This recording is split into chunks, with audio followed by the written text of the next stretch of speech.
Hello, good afternoon. I'm glad to be here and thank you for coming, having your time for me.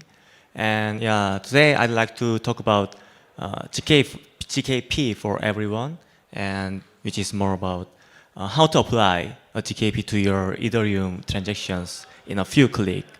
And I'm Jehyuk Jang, or Jake Jang, and I'm from the Tokamak network. Uh, let's get started.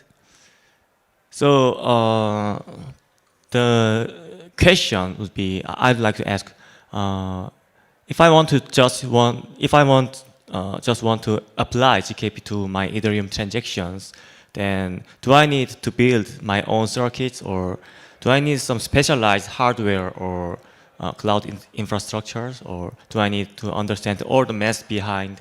And I would say like no.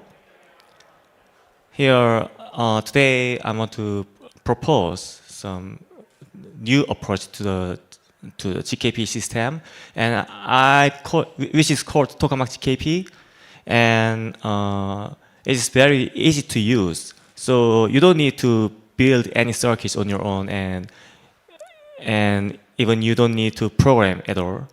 And the proof generation could be very quickly done with your home hardwares. For example, with your desktop or laptop with tens of gigabyte memories, you can run your GK proofs within just a few minutes.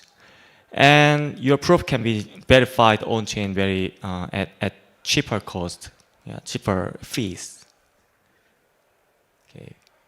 So I here prepare a demo video about how to apply your GKP, our GKP to your Ethereum transactions. Yeah. So first, we provide a simple graphic user interface. So here you can do some compilation and commitment here. You can follow the steps. We have two compilers here, so we are running the first compiler and we are committing to the result. Yeah. And the second compilation, this requires the input transaction. Actually, you can just put your hash of the transaction of your interest. So we are now running the second compiler, synthesizer. Yeah.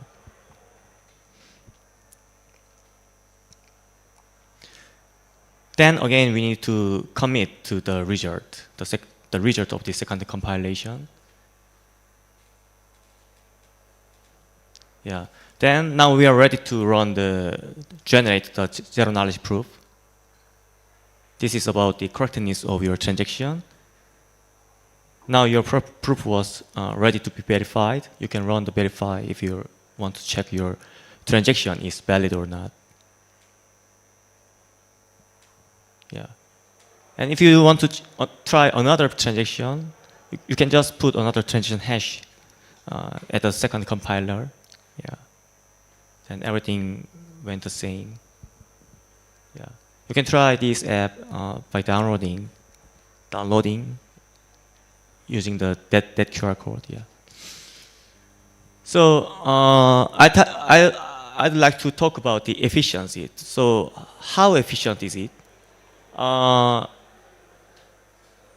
If you want to generate a proof for that involves like 1 to 8 transactions, we think you need a circuit of size like 2 to the 17 powers or 2 to the 20s.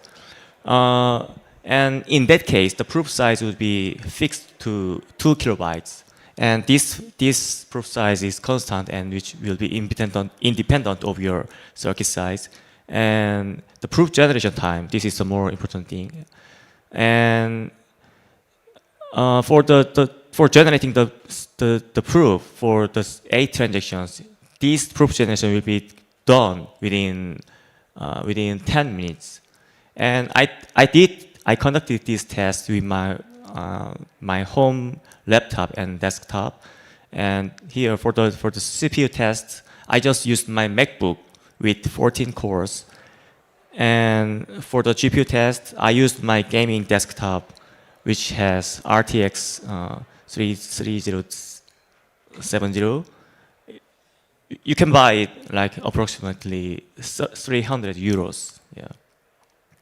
So you can run your proof generation on your home. So what makes this efficiency? I'd like to compare, to explain this, I'd like to compare with the previous approaches. For example, the Scrolls GK EVM, which is very familiar, maybe well known to you. And in their approach, they compile the whole EVM, either your virtual machine, and generate an EVM circuit. So here, the EVM circuit would multiplex all possible execution paths for future uncertain and unpredictable inputs.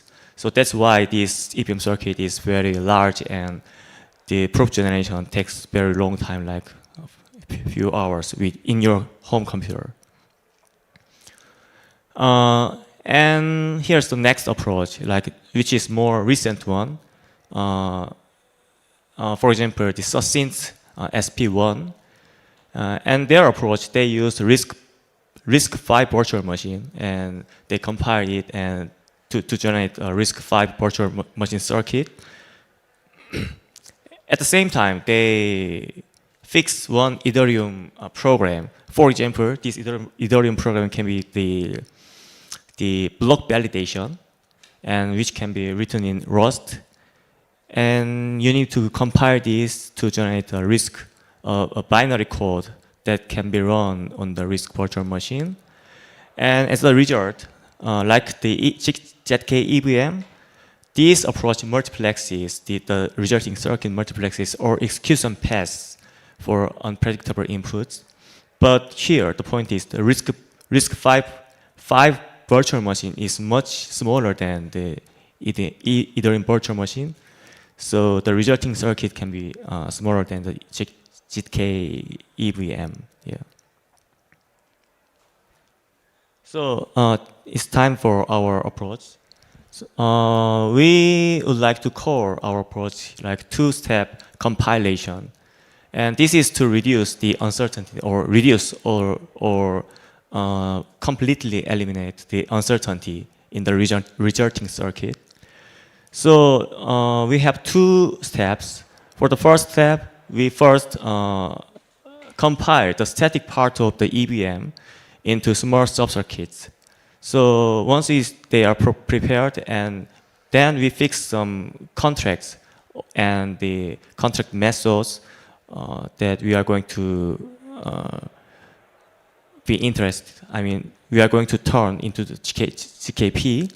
So given these methods, we run the compilation again, and so that we will find the combination and the wiring of the subcircuits that can perfectly, completely represent the given computation. So this is the key how we achieve the efficiency, and there is a trade-off as well.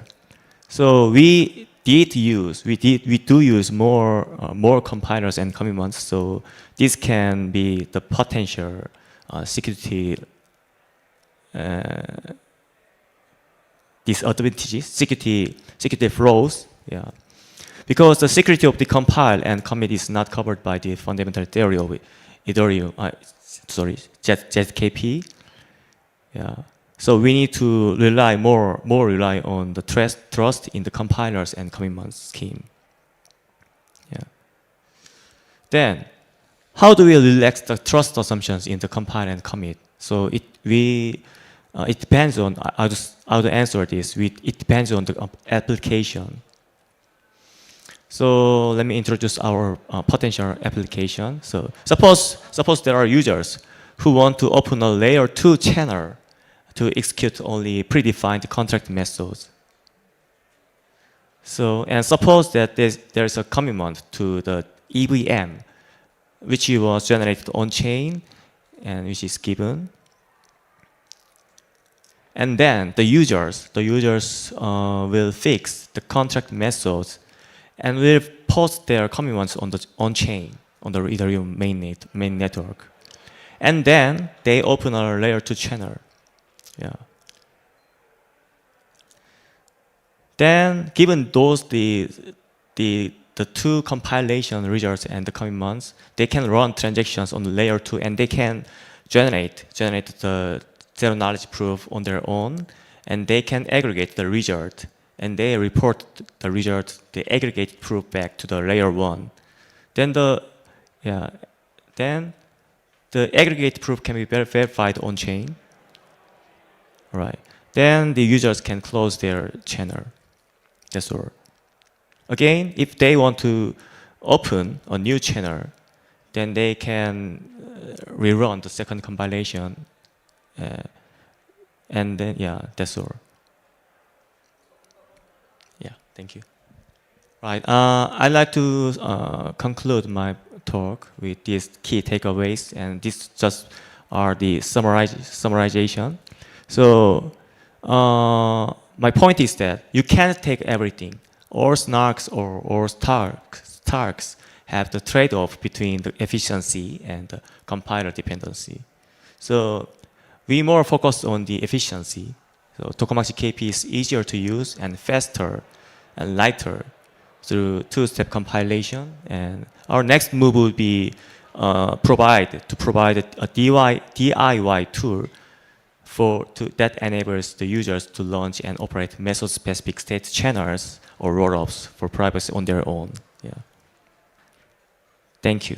Yeah. Thank you for. Do you have any questions? I would like to be happy to take any questions. Yeah. Yeah. All right. Yeah. All right. Thank you.